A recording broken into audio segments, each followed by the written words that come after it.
Boom. And we're on. Damien.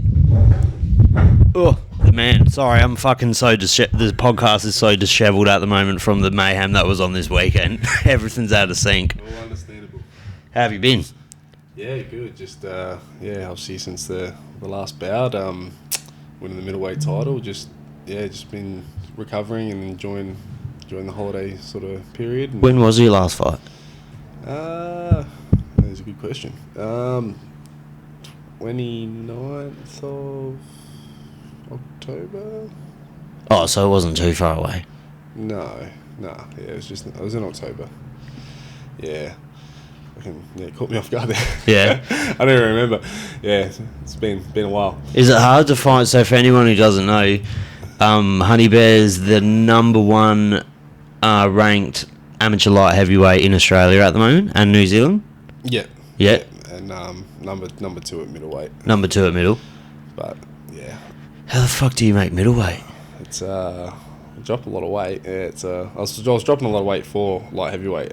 So just had to change the body composition a little bit more and doing a bit more strength and conditioning and just trimming the fat up and just How many kilos is middleweight? 84. 84 kilo. And light heavyweight's 92 or 89? 93. 93. Yeah.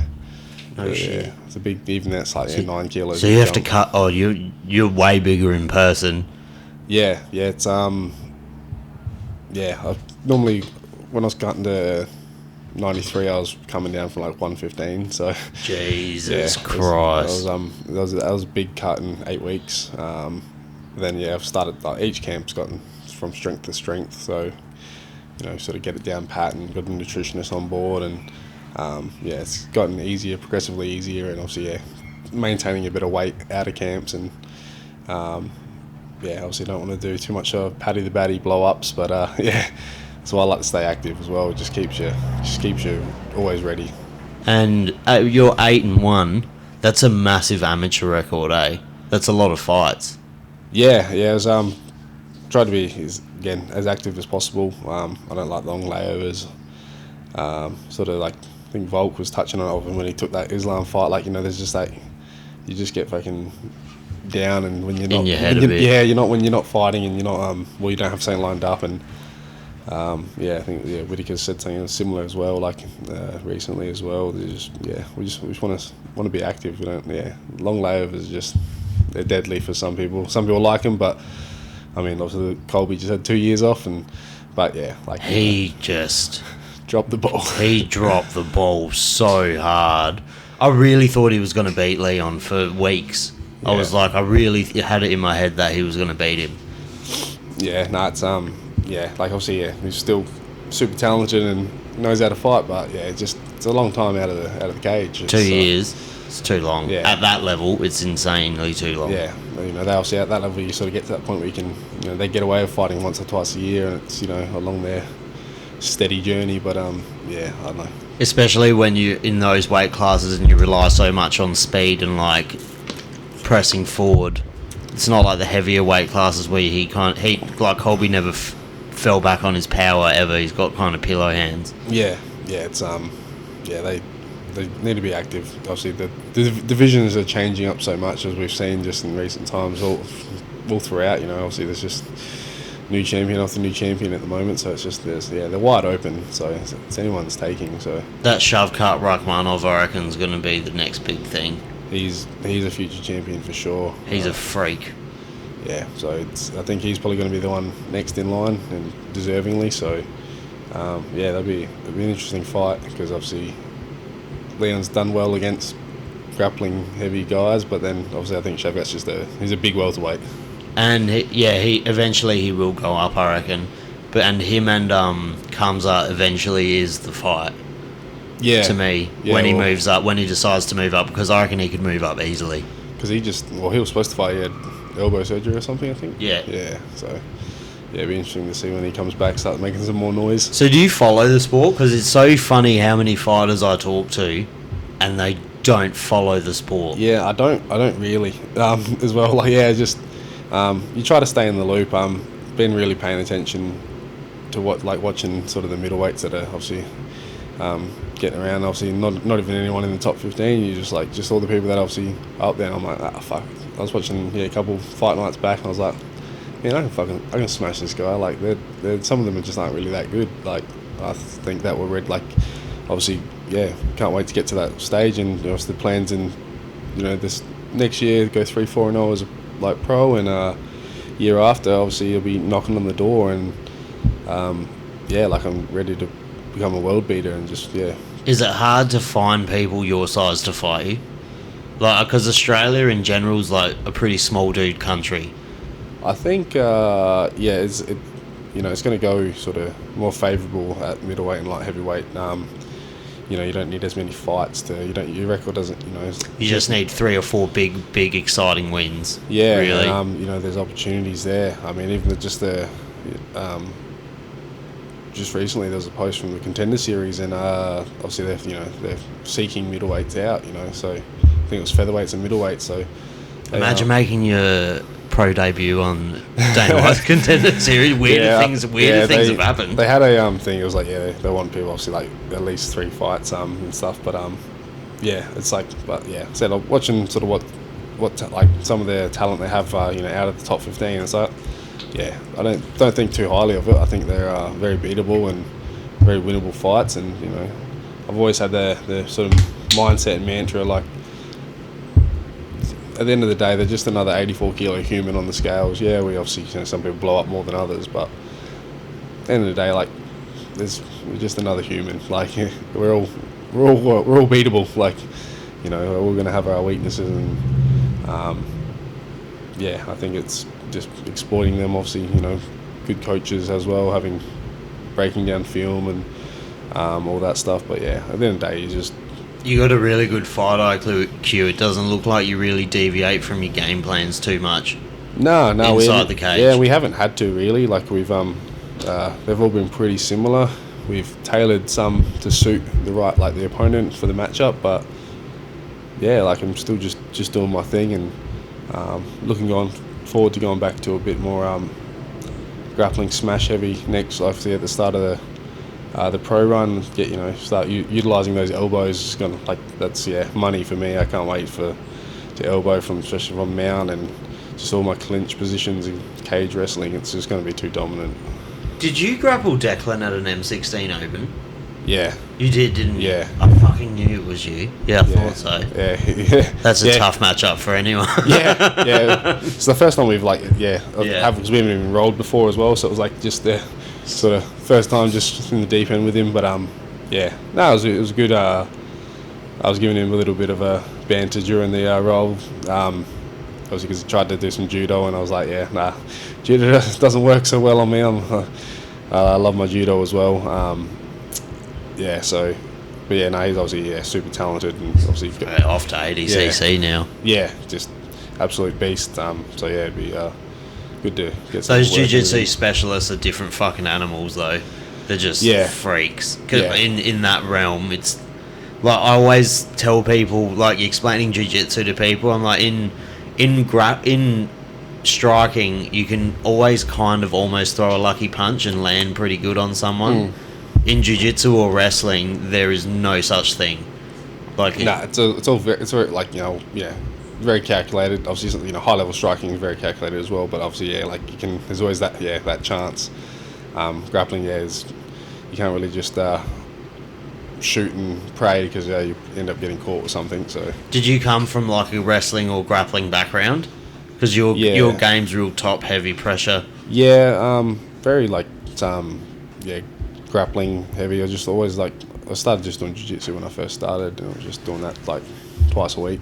How old are you? 29 now. 29? Yeah. And when did you start all of this? I think I was 23. 23, 24, yeah. So it's still it's been obviously a long journey been around, but it's also you fit in a lot in those fucking 6 years. Yeah, and really it's only been the last 2 years properly that I've with fighting. I had my first fight in 2019, but then obviously. So you've had 9 fights in, but then you had the loss, and that would have probably put you on a break for 6 months. I was supposed to fight 6 months after, but then I got a staph infection, so I had to pull out. And then Then friggin' the worldwide bloody pandemic happened, and bloody So realistically, you fit all of those fights into maybe a year and a bit. I think it's jump on the Tapology. I think basically like 2 years. I basically fit in eight fights. Oh yeah, actually, we could jump onto Tapology. But it's and even in that time frame, I was out for 6 months because I broke my hand. So I was like, I'm not connected to the fucking internet. So I'll fix that. But so when you had that loss, how hard was it to come back from that? Because when you sent me I didn't actually realise you had a loss. I thought you were 8-0, and then when I seen that was like a pretty brutal KO. Good that it happened probably in hindsight. It's always been my I always think of it as my saving grace, because I was confident, but I think had I been able to get started, I think that's the way. I was more upset that I didn't even get to showcase anything. Yeah. But had I got started, I think obviously I would have been alright. But it is what it is, and zig and zag. And I was just gonna say it's a perfect example because it's just you went the wrong way, and it was a head kick. Yeah. His foot just happened to fucking be there at the perfect execution from the dude as well. Yeah. So it's it's a bit of that case of zig and zag, but it's I thought it was but not many people will quit the sport. People don't come back from that, so especially for the first outing. So I was always eager to get back in. It just obviously had an infection and had to pull out, and then what a picture as well. What a picture. Lean 93 there. 93? That was at 93, yeah. Yeah, I don't know how the fuck you get down to middleweight. Yeah, there's no abs still. I had a few little abs popping through it when on the weigh-ins, but your arms would weigh fucking 16 kilos each. They're massive. I think they're small, but There we go. So obviously the first one was 2019. Obviously I had so the first one was the loss. Yeah. Okay, that makes it even more impressive, because coming back from a loss like that, you would have had a lot in that second fight. Was it just anxiety inducing, or like? I think it was just more like, because it obviously took 2 years basically to get back in there because of infection, then obviously with the COVID stuff. So I think it was more just I don't know. There was just like this. It was just a big like release, especially afterwards. Like it was just a long time coming. And I was nearly got a finish in that fight. I'm glad I didn't in that fight, that one, because it was good to get like the experience of the 3 rounds there, and it was just a big weight lifted off the shoulders there. You got a fair bit of ring time, which is good too. Yeah, the last couple, so obviously after that first Joe fight, I went on a 3 fight, first round TKO streak, and then had a 5-rounder on short notice. That was my first belt. So that was I took that fight on the Daniel Stavely fight. I took that on 11 days notice. How was that? Was it better or worse not having the anxiety of the whole camp? A lot of people like that. Camps don't give me too much anxiety. Especially now, now I've got everything a bit more down pat with the weight, because that's half the battle. It's just the stress of the stress of making you have to be at a certain weight, and if you're a little bit heavier, or you just, it's like if it's not coming off some weeks, just stagnate. You're just it plays with you a little bit, but that's the crazy thing about weight cutting too. Unless you're like in the UFC and you have all of these things at your disposal, you never lose weight the same. Like, you think it would be the same process every time, but every weight cut's probably slightly different. Yeah. It's again, you just different. There's different foods and different, just everything. There's so many things so many factors that can offer variables. But there was it wasn't too bad. We made it easy because it was I had to lose 12 kilos. I think we told them I was lighter than in 11 days. Yeah. So I think we told her when we took the fight, we're a little bit lighter than what we were, and we're I was 105, and then obviously I had to get down to 93. So I just How the fuck do you do that? Do you just stop eating? Nah, that's the half the battle, you know, because you eat too little and then you start to like the process stops because obviously your body's going in this like salvation mode, like survival mode. So the calories were like capped around 2.5. So 1,000. Yeah. For you, that's not that much, hey? No, well, like say the last few camps I've been eating maybe 4,000 a day. Yeah. So 35, 100, 4,000. Fuck, Mahu Rotana should have cancelled it again. No shit. And then you fought Isaac? Yeah. Oh yes, at Apex. Was that at Apex? No, that one was Adelaide Oval. That one was Adelaide Oval. He's a fucking interesting cat, eh? Yeah, that's why they call him the bull cat. When I was fucking talking to him, I was like, oh, he's like an extreme winner as well. He's got a real winner's mentality. Yeah, no, it was good. Like obviously since that one, obviously we both competed on that the Apex card for DFC 16. And it was good. He said it was good. It lit a fire in him, and obviously he's been on a bit of a streak since then. So it was good. That's his only loss, I believe. Yeah, I think yes. So no, it's good. It's good for him. Well, it's good for Adelaide boys to also see it like that and help each other out and not fucking bitch and moan about it. Yeah, it's good to see, because Adelaide's got such a small. In hindsight, Adelaide's fight community is tiny. And the amount of bullshit that goes on with certain gyms and fucking... There's a lot of politics, yeah. Oh, it's insane. It's crazy that it's like... But it's like a select few gyms that are like... That cause all the fucking drama with everything.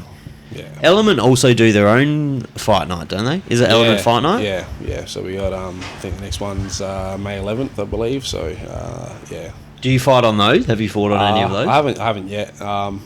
Your next fight aiming for a pro fight? You don't want another amateur fight? Yeah. Next fight's pro. So put my name forward for the next DFC. So hopefully Hex would also be a good one. Hex or I've been eyeing off Hex and obviously Eternal as well. They're the two premium staples. We've got those those pathways to the UFC. They've so.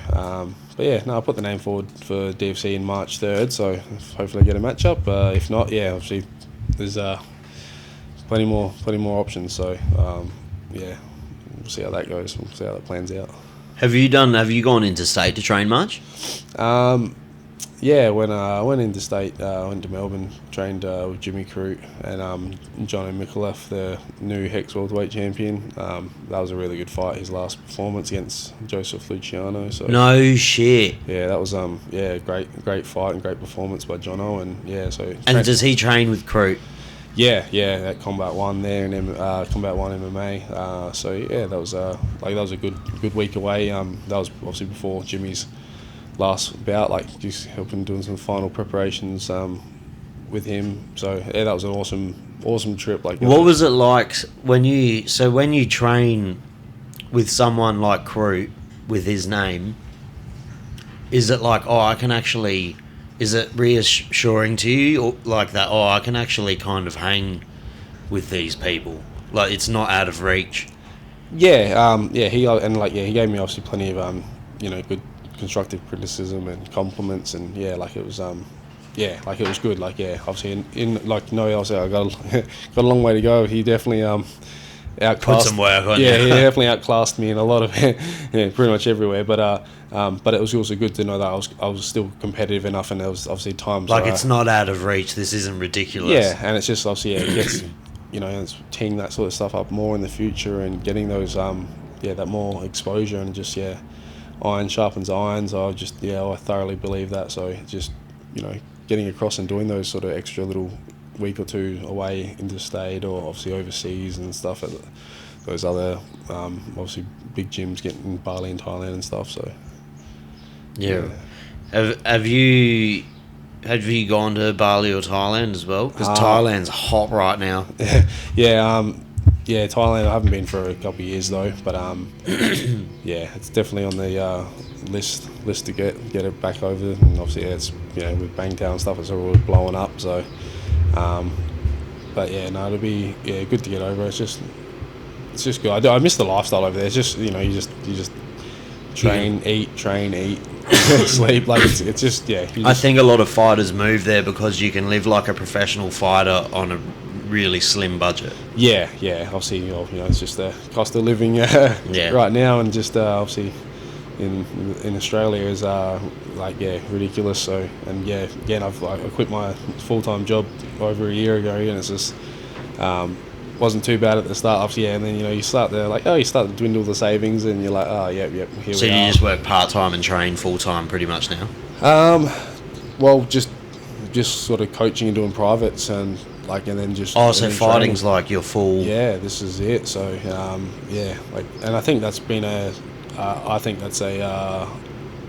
showcase. Like the proof's in the pudding. The last year, just committing to it. It's I put all the eggs into one basket and just committed to being the fighter, and I think that's obviously paid dividends in my performances, and just doing all those extra things that people aren't. And I get it. If you're not in that position to, quit your job and stuff, but you eventually got to draw a line in the sand and chase what you want. So that would be sick. That would be good. And the growth that you'd have when you quit your job and just focus solely on fighting, because when you're teaching people and shit, it's also honing you in a bit too. Yeah, you definitely you're like, oh shit, like you're just going through stuff. You're like, why didn't I do that? Like it's just like so it's it is good. You definitely learn a lot through the coaching and teaching, and it's obviously it just adds another string to your bow, and just sharpening the sword really. Did you used to watch a lot of fighting when you were younger? I think like most pubescent boys were like big into the WWE and shit. Watched that a lot as a young kid, and then a little bit I sort of watched had a couple of those UFC knockout DVDs and stuff, sort of just the highlights, but never really watched a lot of it. But I don't know. I guess I always just felt like there was a part of me that was always like a fighter, and I was always going to fight. So I guess, and of watching the early DFCs, and when I was just training jiu-jitsu, I was like, that's pretty cool. I want to do that one day, and I guess eventually did it, and then here we are. So it would like you said before, you're like 3 or 4 big wins away as a pro to getting some sort of call at one of the big 3 promotions. It's been I guess I've always, and my mindset's been since I've really committed this past year. It's it was like a dream. You're like, if I get through the UFC would be cool. You didn't really believe in yourself or believe that's possible, but you just see it now. There's all these guys, Farjak, Della, they're just again, they've been slaving away on the regional scene, and they get their opportunity, and then Australia, Dana's even said it before, we got some quality fighters, and it shows by the time we get to the for how many people live in this part of the world to how many elite level fighters we produce is insane. Yeah, I was even just obviously even the Olympics, obviously the medal tally, but you do the percentage population and stuff per capita. We're fucking an athletic country. Yeah, and it's obviously again there's no real slouch fights. Everyone's, by the time they get to the UFC, they're already ready to perform at that highest level and become a world beater. So and again guys like that, obviously super active. They've already had 4 to 6 fights within 2 years, and that's active as well. Yeah, you just want to get there, and then obviously don't want to just get there and bloody take part. We're going to get there and take over. You want to just be active, build your resume, and obviously make a bag. Yeah, go for a title run. There's no point. Yeah, just to be a part and be a fucking journeyman. Yeah. Whereas you don't want to be one of those guys. Did Della just get matched up with it? Look, it was a sick Gilbert fight. Burns, I think. Oh, that's such a step up, but I reckon that's going to be a banger. Yeah, it's and even obviously in Holland and Venom Page, that's gonna be cool. Like I guess. See, I thought I seen that, but I thought MVP officially signed with the PFL. And yeah, I'm not sure. Because I did see something about that. But yeah, but then that fight, I reckon. I don't know. I really want Kevin Holland to win because you always, if you're a fan of the UFC, you always got that built-in like. Back in the. Yeah. I want the, but I also like Kevin Holland. But I think MVP is going to have a good run in the UFC. Some fun fights for him. He's a freak athlete. I think it probably Title maybe not, but fun fights. Yeah. Because I'm not sure how old he is now, but obviously he's been around a long time. Like. I think he's still relatively young. He's athletic as fuck, though. Yeah. Got those good genetics. But yeah, I guess I did watch a little bit of Bellator probably before I really watched UFC as such. Like, just because I guess it was on like just on TV and stuff. Like he was one of those guys, and some like like the Paul Semtex Daily, like obviously they've had some obviously elite fighters from there as well, and so it's good to. That Raymond Daniels probably has one of the best KOs I've ever seen in my life. Yeah, which one was that one? Have you seen the one where he's going to? He looks like he's going to throw like a spinning kick, but then he turns into like a spinning jumping Superman punch. Oh, like when it's like he's just like tornadoing. He just tornadoes in the air, yeah, and then throws a hook. Yeah, there's like I mean, like they're still obviously skillful guys. The difference between a top echelon Bellator fighter and a top UFC fighter is nothing. Yeah. Like it's just they're in a different promotion. Yeah, and the level of the only difference is the level of competition that someone in the PFL or someone's fighting is quite. It would be substantially lower than the shit you have to wade through in the UFC to get to a title. Yeah, and obviously different format. It's coming from like a sporting like background. I sort of like. I like the idea of it's a cool concept, like the PFL, like I don't understand how they do the point system. They do like a points-based system. Yeah, so you can lose a fight and still make. Yeah, essentially. It obviously just depends, obviously, all the people, and obviously if injuries, people pull out, and then there's obviously, ringers step in. But yeah, I think like first round knockout, 6 points. See, it's a cool format because if you're like, say you need that 6 points to make. You're gonna go out. You're gonna go out like a fucking maniac. Yeah, so they make it so there's no boring fights. I've always liked the thought of open round scoring as well. Yeah, but I can see why it would also ruin it because if someone knows they're up to 4 rounds in a title fight, that last round they're gonna coast. Yeah. But yeah, I think that just. Yeah, it's an interesting format. It's obviously seemingly doing well. I think they said something about PFL Australia 2024. I won't hold my breath. I don't think it's that would be alright. I don't think unless they've already done all the legwork. Obviously, things like that don't happen overnight. So they have to do something big with it because they bought Bellator. They have to like start going huge to make some money back. But even if it's not next year, like the year after, like Perfect said suits me because. By the end of the next year, plan on being 3-4-0. So, if they come 2025, like do a season of that. Like there's still you can still, if you don't get signed, to UFC straight away, you can still go down a different pathway and then make your way back around. The other good thing about the PFL is even if you say you go on a 4-fight tear next year and you enter the PFL.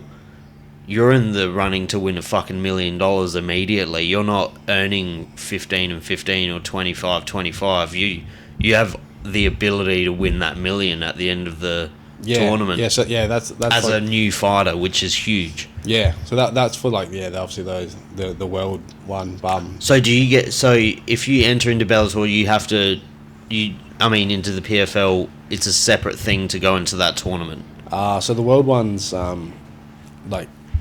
A bit different, obviously. They pulling obviously all these big names now, especially they've signed Bellator and making obviously all those matches. But the regional one, it's still 100K if you win. That's brilliant. So 100K for the regional one. Again, like it's like fairness. You're obviously not going to be versing the competition is obviously going to be substantially subpar compared to obviously the world circuit. So it's all within reason and like balanced out. So.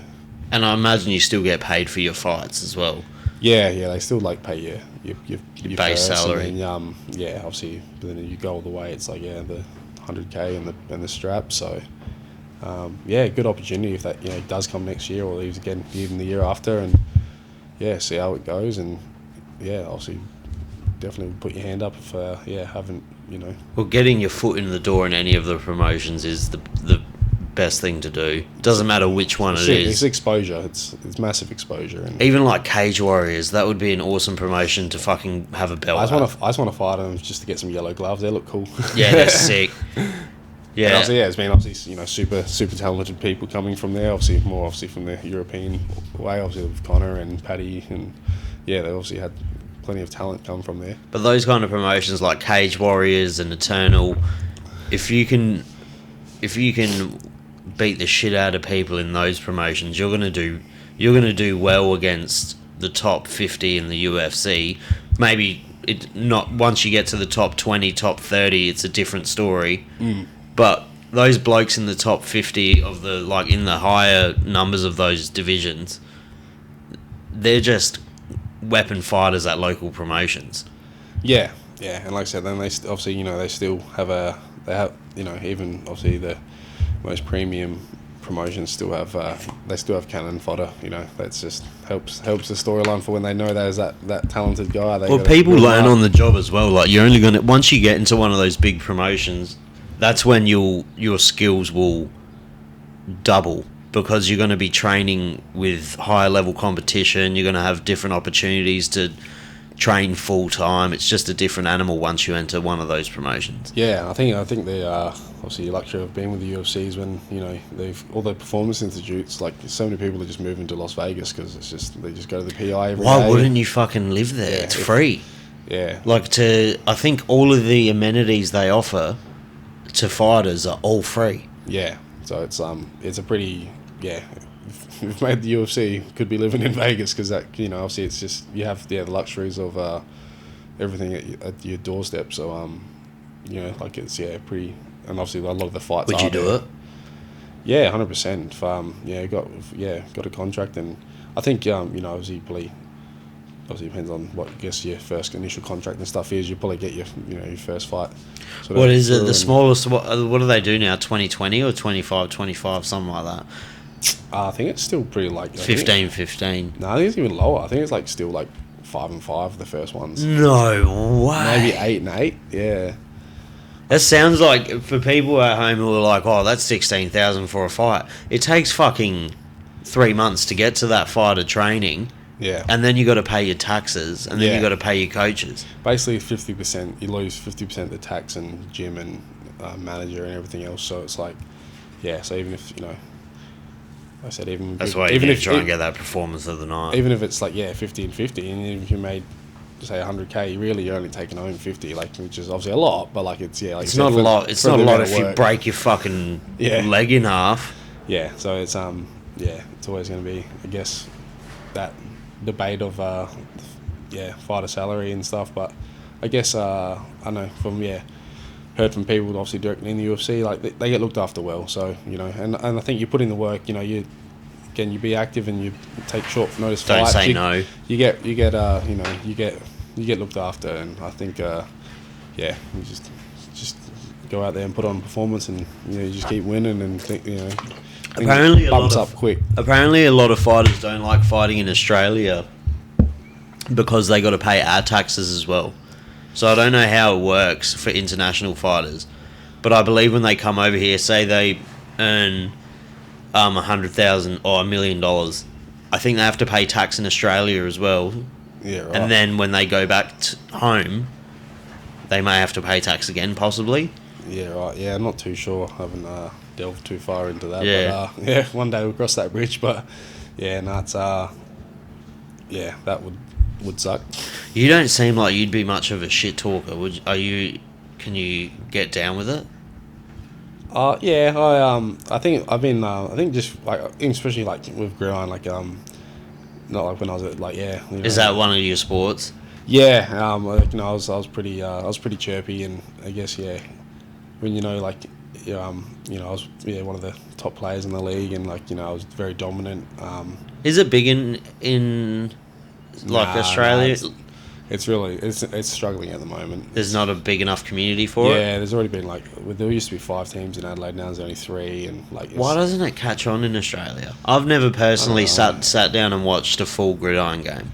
Yeah, no, it's obviously a very technical game, and obviously fucking freak athletes. That's the thing. They're the highest level. They're just the absolute athletes. Like they're 140 kilo, 130 kilo men that can run faster. Faster. Like they're like sprinters, and they can jump. Fucking their jumps, their vertical fucking leaps would be insane. Yeah. Oh, they're absolute athletes. Even like some of their one of their Miami Dolphins receivers, Tyreek Hill, he's just a freak speed. Like no one can catch the guy. What's that Metcalf guy? I was watching his jacked, watching his combine because I like watching the combines because it's impressive. Yeah. And I was like, they look like they made him in a fucking lab. Yeah, he is very jacked, and again, still obviously super athletic, and but yeah, thank God people like that choose those sports and not fighting.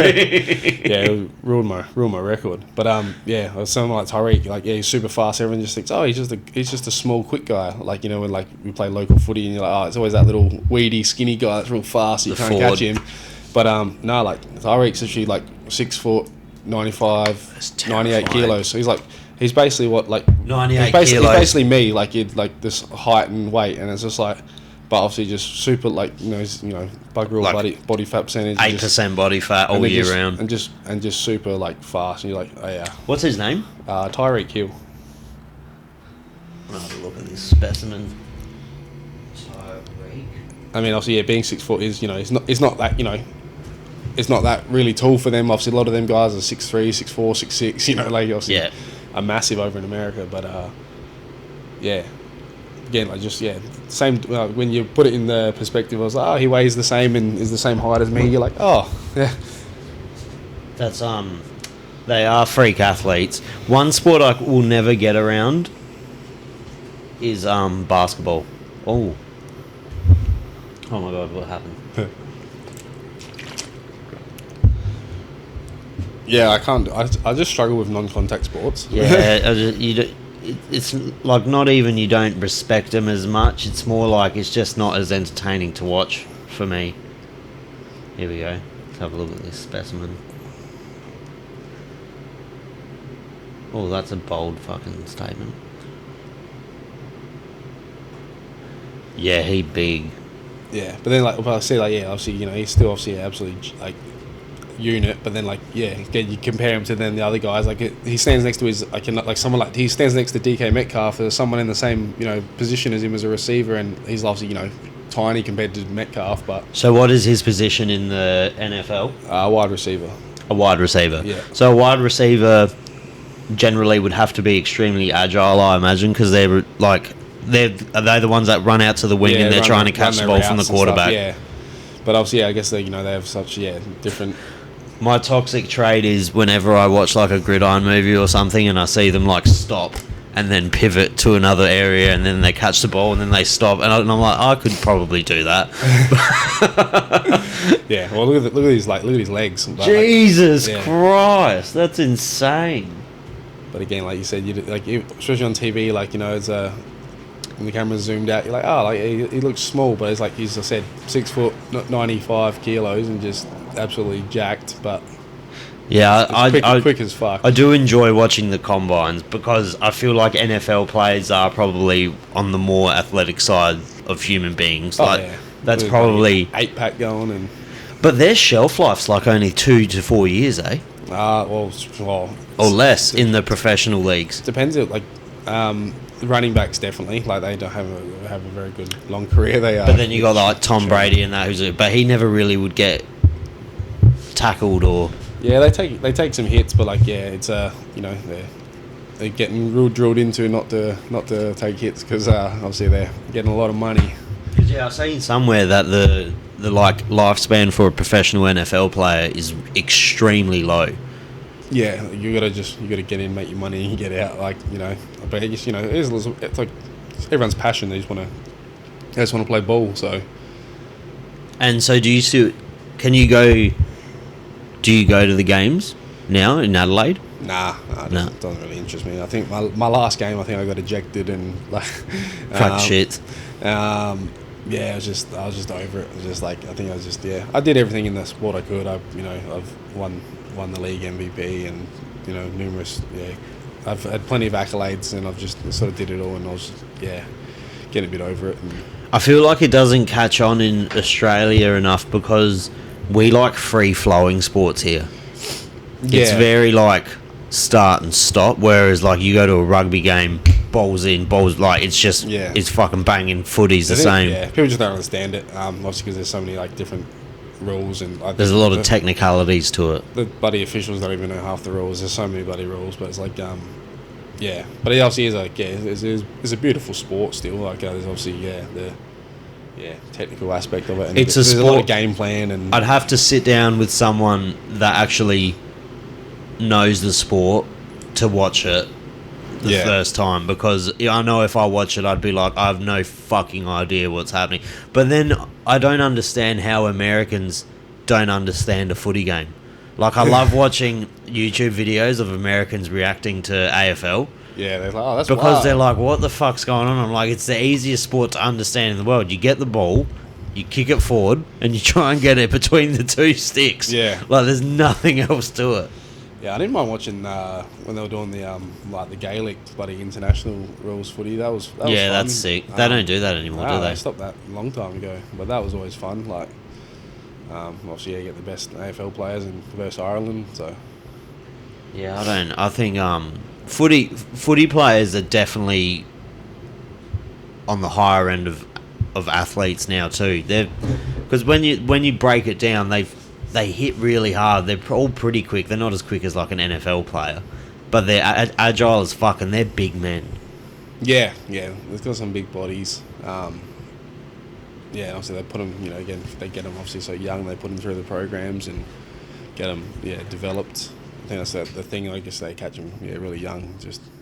I imagine a lot of Americans would destroy their bodies in college as well. Yeah, in the college leagues. The amount of people would be almost sad to like list off the amount of people that would probably like, well, it's the next biggest thing in high school and college, and then ACLs are the biggest one. They just blow their ACL and the career's over, like, or I mean, fuck, it even happens in the NFL. Like, they literally have made it to the pinnacle of their sport, and they're out there gangbanging and fucking getting murder charges and just fucking doing stupid shit. You're like, just What if? Yeah. So it's easy to say like, can't you just fucking not do that? But when you're brought up in like certain environments and shit, and it's hard to get it out of you. Yeah, so it's just, they got all the money and the power. They obviously just fucking don't give a fuck, and they'll just Well, you give like a 20-year-old kid who grew up in the projects fucking a $35 million a year contract, he's not going to know what the fuck to do with that money. Oh, yeah. If you gave me $35 million when I was 18, I'd be fucked. We would be dead, buddy. I'd be fucked. Were you a shithead when you were younger? Yeah, very much. It's just... Yeah. Yeah.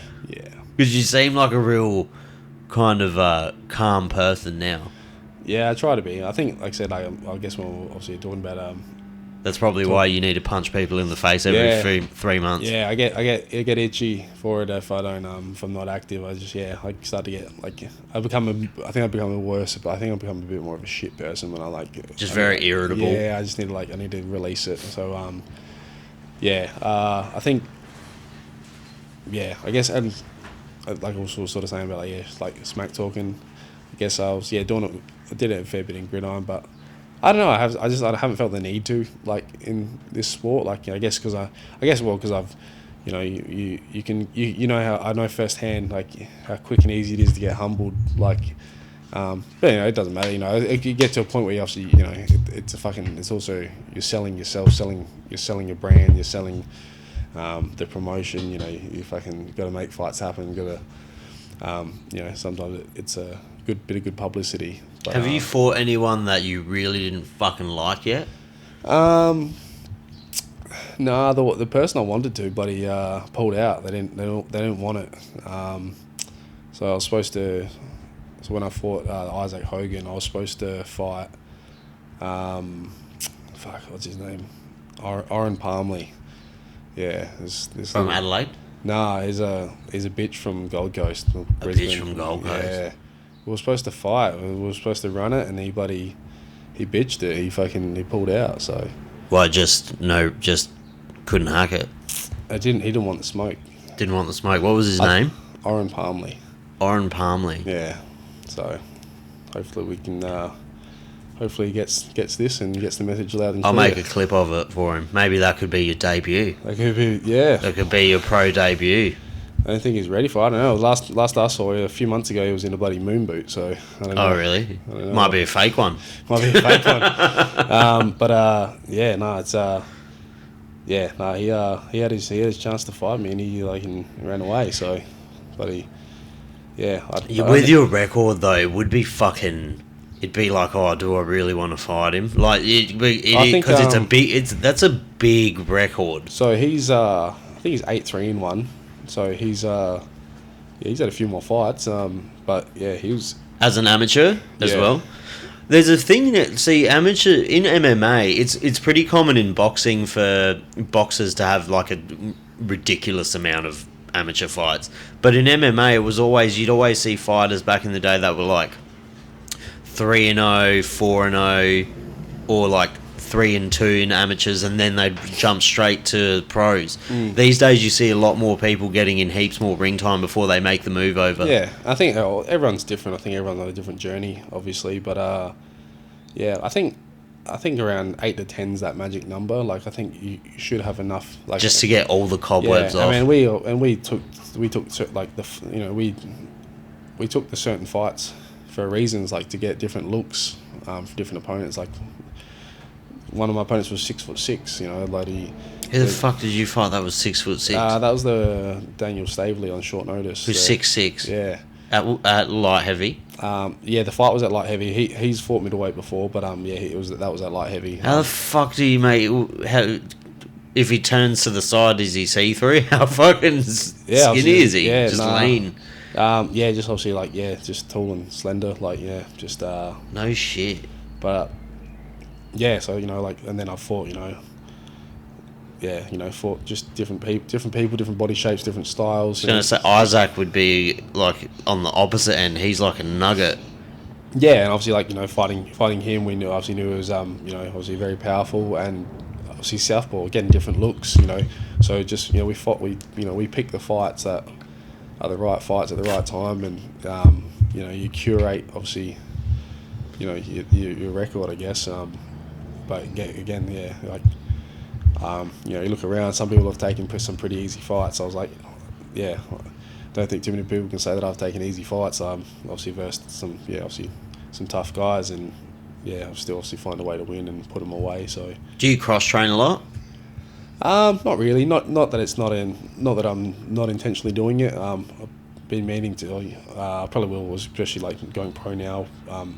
Again, even interstate cross training as well as just locally as well. It's just finding the time. It's also finding the bodies that are appropriate for you. Yeah, because you don't want to just do it with anyone. There's just you got to look after yourself, like keep injury prevention. You got to have that bit of a trust and even just not hurting other people, because you're like, there wouldn't be many people your size on that kind of level to give you the hard rounds, but not turn it into a fight. Yeah, and that's when again you got to find obviously certain that's when you guess maybe I'll go to this gym, do some grappling because they have some bigger, stronger grapplers, and then you go I'll do some stand up rounds here. But yeah, it is obviously nice if you can have someone who obviously is in the same sort of boat and you can sort of merge and mesh it. Like, it's still good to do them singly, but it's also good to be able to obviously have those just MMA merged rounds. But do you organise your own camps? Like when you say you get a fight booked for February, What's the first thing? Do you go to your coaches and you just kind of organise where you're going to train, what you're going to do, or do you orchestrate all of it? Yeah, no, we sit down with the coaches and we go through it all, make sure we're all on the same page, and yeah, we all I think that's what's best for obviously for the matchup and for the point we're at. So yeah, we sit down and go through all that, but yeah, we've got it pretty down pat now, but yeah, obviously just means like drop a session here to go do a session there, like that's fine, so it's something probably we'll look to do in the new year. Certain gyms getting those extra rounds doing certain whatever it's grappling or if it's some striking, so it's just teeing up those sessions. But yeah, like I said, like go to the gym, do strength and conditioning, every morning, and it's just like there's a couple of hours, and then the days go quick. Like people say, they just think if I can living the life, and it's like nah, like you're just putting in work constantly. You just. Or it depends how hard you're going at it. Like you could probably live the life, but if you have like a goal set in your mind, and you want to make something of it, it would be fucking exhausting. It'd be so. I said the days just go so quick. What times travel to the gym, doing your S&C, then you go home have some breakfast.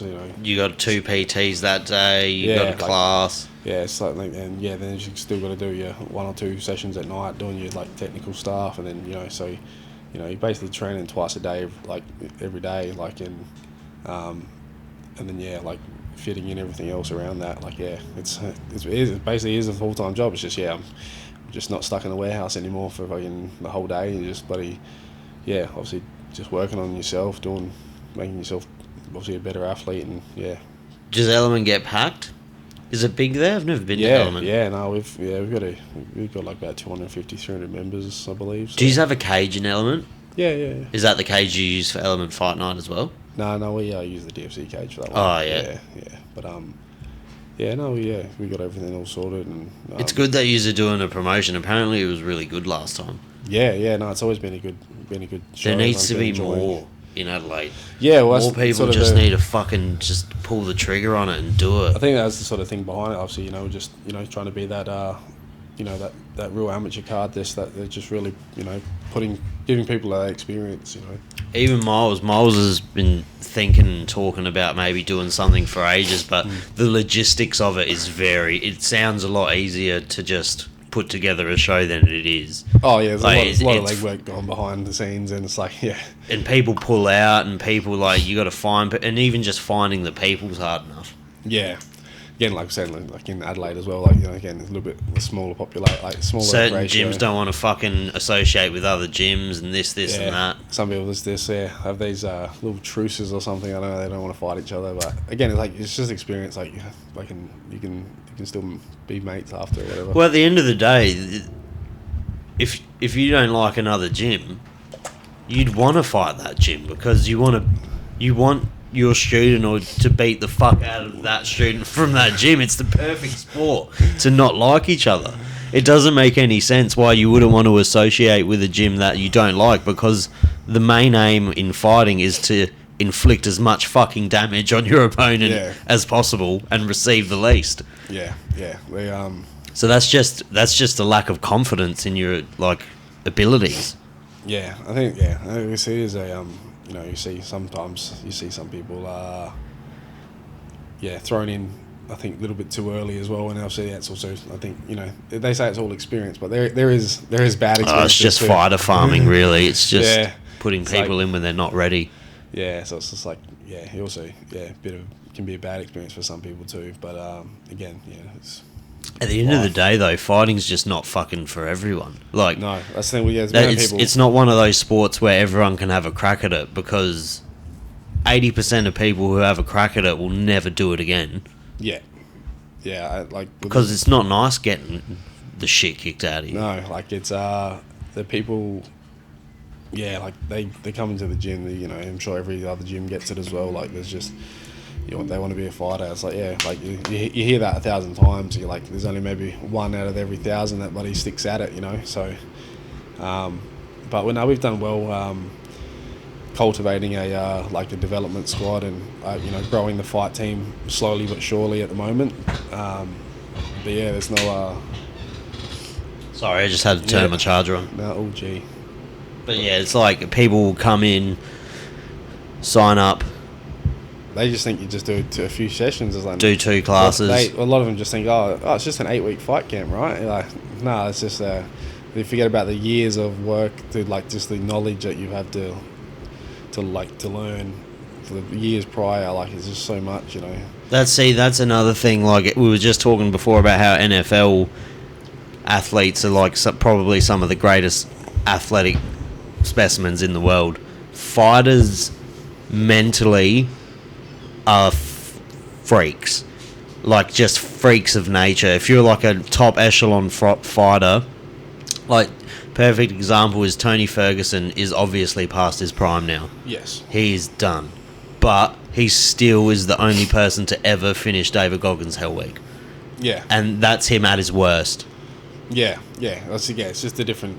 Like, they're just different people. They're the top. If this was 400 years ago, they would have been fighting tigers in the fucking Colosseum. It's a big mental game. I think, like I said, like that's where I've sort of the last year as well, like myself, just really like manifested that, like, no, like this is possible. This ain't a dream anymore. This is a goal now. It's not a dream. It's a goal.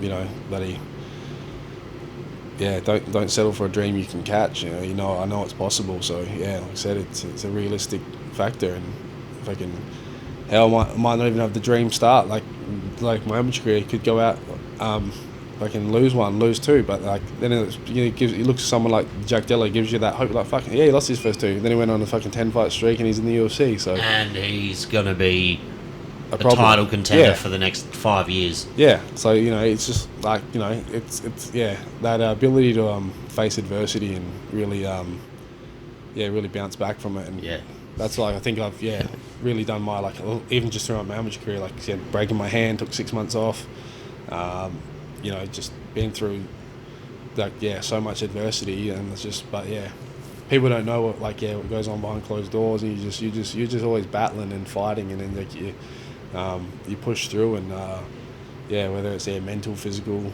bloody emotional, spiritual, whatever the fuck you're battling, it's you come out on top, and I always carry a big chip on my shoulder. I just always fucking use that as fuel to just keep pushing to the top. So as I said, it's more like a vision. Like, I know I'm going to make it to the top.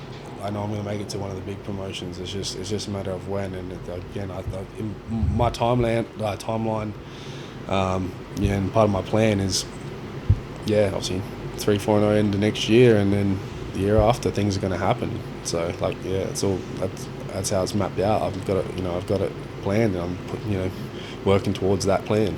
Do you find that you get addicted to the feeling of being in that cage? Yeah, like I said, there'd be nothing like it in the world. Yeah, and again, you can't get in there every bloody week. Unfortunately, it's not like a footy season. You can have 18 matches week after week. It's so I think I did two in 2 weeks. Had a 2-week gap and then fought again. So I fought Mahu, and then 2 weeks later I fought Isaac. Looking back, I was like, fuck, I probably couldn't do that now. Like, that was just that was pretty wild. Like, I was like, that's not like an easy fight to go to either. Yeah, I was like, Isaac hits like apparently, I don't know, I've never trained with him, but I know people who have trained with him and had some pretty hard rounds with him, and they all say he hits like a heavyweight. Obviously he's got some explosive power for sure. But I was like, fuck, I look back, I'm like, oh, that was pretty stupid, but again, did it, and you got to do those kind of things though to. Yeah, well, that's just how eager and how much I want to stay active. I need that light at the end of the tunnel. I need that bloody match lined up, locked in. Again, you can have a match locked in, and fucking they still pull out bloody the night before on the day. It can be so. That's how brutal it is, especially the old fight week curse. Everyone fucking, when shit gets real with fight week, they are, suddenly so many dropouts. We see it. Let's fucking get this man on a card. Eternal, Hex. Let's get this man on the card. I need a matchup. Get me lined up. Yeah. Any middleweight? And no. Are you gonna bounce between, or are you gonna choose? I'm gonna stay at middleweight, but it's also like if the fight's right, I would take a light heavyweight as well. But middleweight is going to be your That's home. going to be the home, yeah. But it's like I said, if the matchup's right, I'm open to light heavyweight. And but yeah, I see again, it's just going to depend on where I'm at as well, because I said my composition changes a lot between the two. So it's like just got to have the timing's got to be right, and obviously the matchup's got to be right. So Hex, Eternal, any middleweight in Australia, match him up. lock it in. Lock it in. Lock it in. I appreciate you coming on. I won't give you. I won't have you too long, because you got to drive back to the burbs. To the burbs now. But I really appreciate you coming on. This will come out next week, so the week after Christmas. So Merry Christmas, everyone, and Merry Christmas to you as well and your family. Cheers, thanks, mate. Thanks for coming on. I really appreciate you, man. Enjoy. Thanks for having me.